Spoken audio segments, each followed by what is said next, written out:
Welcome back, everyone, to Mike on Money, where we talk about everything financial and do deep dives every week into topics that you suggest or you request more information on. My name is Michael LeBlanc, Director and Senior Portfolio Manager at Canaccord Genuity Wealth Management, and it's May 29th this week, where we're going to bring you updates on REITs, Real Estate Investment Trusts.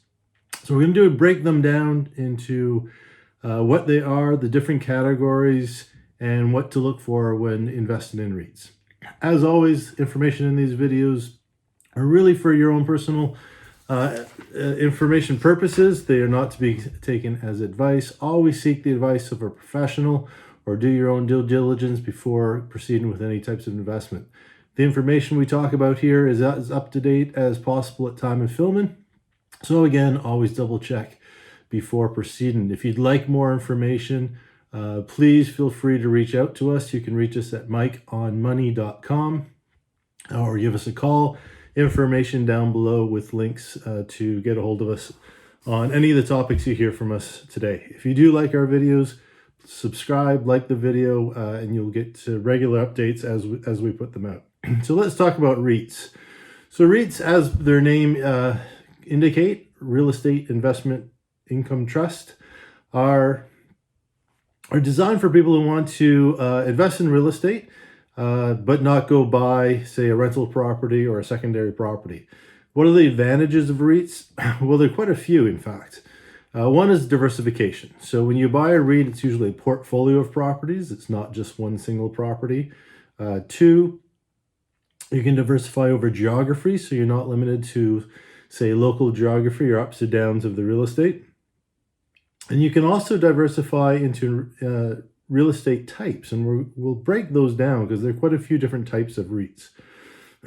There's also some very favorable tax advantages to REITs because real estate generally have capital cost improvements to maintain the properties. Those are all write-offs to the income flows. So the cash distributions you get from a REIT generally involves some capital return.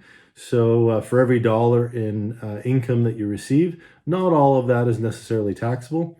A lot of times it will be anywhere from 10 to 70, 80, 90% tax-free or return of capital. And of course, you can still take part in the growth of the REIT price itself as the properties themselves appreciate in value. So when we talk about different types of diversifications within the REITs, there's a lot of different categories. One of my favorites is industrial. So this is the warehouses, commercial manufacturing. You tend to see the less capital growth in these types of REITs, mainly because the properties are not held in city centers. They're not in areas of high growth, but the very favorable lease terms for the property owners. Very favorable lease terms for the property leasers, much more stable as far as their cash flow because they tend to be much longer term tenants. And we're actually seeing right now, obviously through the COVID crisis that we're going through, is the industrials are holding quite well. They're part of the supply chain.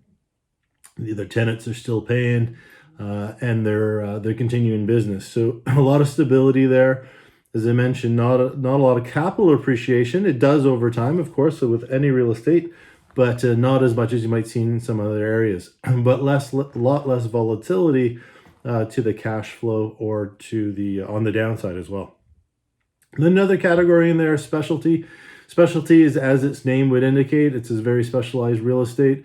Again, because of the unique nature of the properties, they tend to be longer leases. They tend to be a little bit more stable. But fewer opportunities for that. Then we get into residential. Residential, although very favorable for the last number of years, especially in Canada or in Vancouver where we are, due to the capital appreciation, tends to be a bit more volatile on the income side of things. Also pricing, of course, buying into them gets more and more expensive as we see the capital appreciation go up, and then harder to recapture through rentals. And if you go into a market downturn or a real estate market downturn, then they're usually one of the first and harder hit. So a little bit more volatility. You can reduce that through diversification and geography, but they can be good. But you want to pick the right ones, and you want to really look at the debt levels of those properties.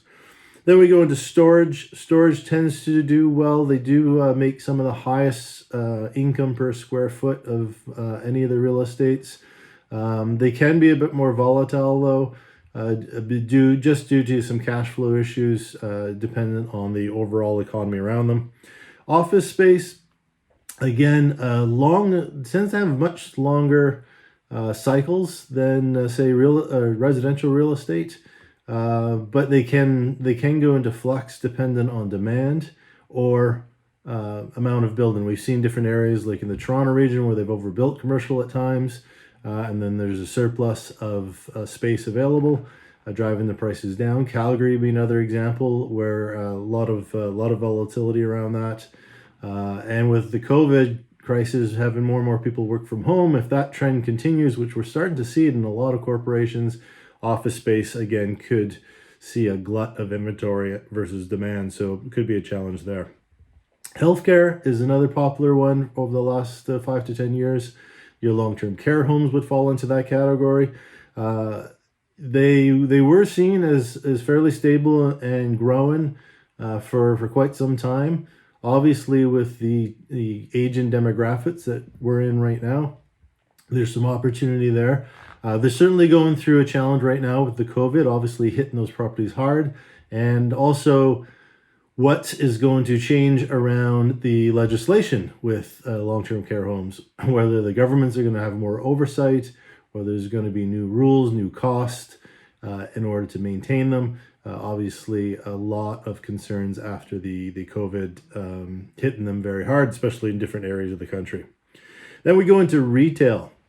So retail, this would be your store frontage, your strip malls, your malls, your standalones.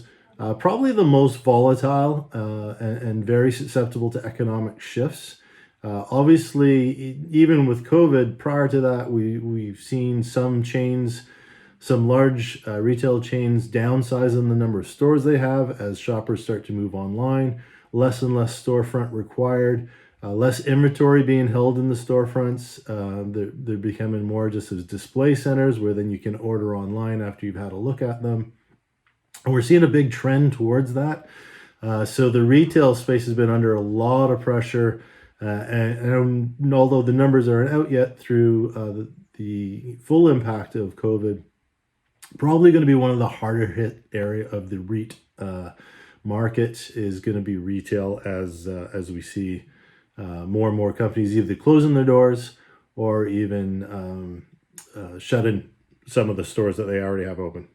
And then not lastly, but another big category would be hotel and leisure. Traditionally a little bit more stable. Obviously, through COVID, it's been one of the hardest hits as the hotels have closed down and aren't paying the rent. They're not paying the rent to the landowners or the building owners. Through this, some of them are getting subsidies through their governments, and it's really going to depend on how quickly things reopen, how quickly people start to travel again, and how quickly corporate travel comes back, which is a bit of an unknown going into COVID, where we see different outcomes as companies really reanalyze how much travel they need to do, whether it's worth having the large conferences, and when they start booking those large conferences again as well. So all those things are kind of on a wait and see when it comes to hotel and leisure, although they, as I mentioned, they tend to be a little bit more steady than, say, retail on an ongoing basis. Right now, they're obviously suffering quite a bit in the markets. So that's a bit of a breakdown in REITs. And as I mentioned, where to really use them, these are a great real asset to hold in a portfolio. Real estate is not something that should be ignored. We often have a lot in real estate because our principal residences is, of course, a real estate asset, but that doesn't really give us any realized income, especially in retirement or otherwise. So real estate is always very favorable, but you might not, as I said, want to take the risk of buying or managing an investment property yourself. But if you're still interested in those types of exposures, REITs can be very powerful. They're like any other kind of investments. They will have their ups and downs.